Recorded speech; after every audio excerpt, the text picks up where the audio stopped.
avant qu'on passe à la suite j'ai juste une mini anecdote à vous présenter rapidos que j'avais oublié de préparer mais que j'ai cherché un peu rapidement. Puisqu'on parle d'Américains, j'aimerais qu'on parle de Russes. Et là vous allez dire mais c'est quoi le lien entre les Américains et les Russes?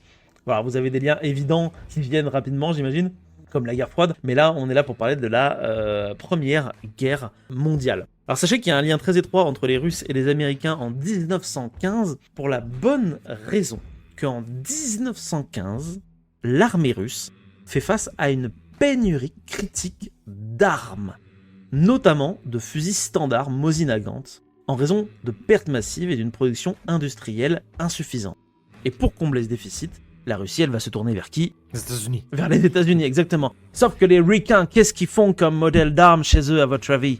Springfield. Des Enfield, ouais. Non, des Winchester. Winchester, bien sûr. Ils ont encore Winchester. Oui, exactement.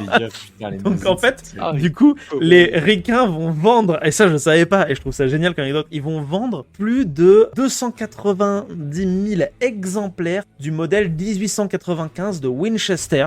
Donc pour rappel pour les auditeurs, la Winchester, c'est la carabine à levier, donc du coup, vous clac, vous avez une cadence de tir qui est quand même très très bonne, et c'est une Winchester qui va être modifiée, dans lequel on va pouvoir y placer des munitions russes de 7,62 x 54.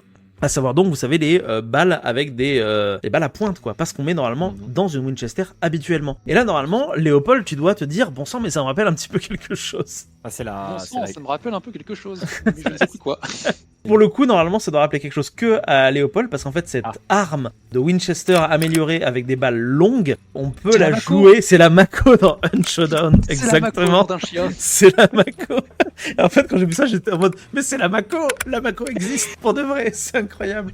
Donc oui, exactement, il existe des Winchester avec des munitions longues Incroyable. qui ont été utilisées par les Russes pendant la Première Guerre mondiale, notamment surtout en 1915. Ils vont pas l'utiliser très longtemps parce que même si c'est très efficace, les Russes ne savent pas trop utiliser des carabines à levier parce qu'ils n'ont pas l'habitude. Mais aussi, à partir du moment où il va se mettre à faire froid, les carabines à levier vont moins bien marcher. Donc, Et comme il fait froid.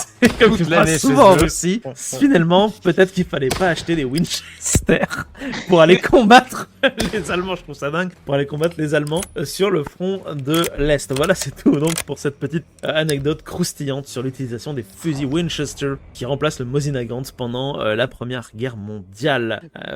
Voilà. Et pour Bon. les Américains, c'était encore le Far West, hein, la Russie. Mais oui, c'est oui. normal. Hein.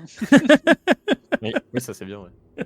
Si ce petit instant passé en notre compagnie vous a plu et que vous avez envie d'en passer d'autres avec nous, eh bien n'hésitez pas à vous abonner, mettre un petit pouce bleu, partager la vidéo ou encore nous suivre sur les réseaux sociaux.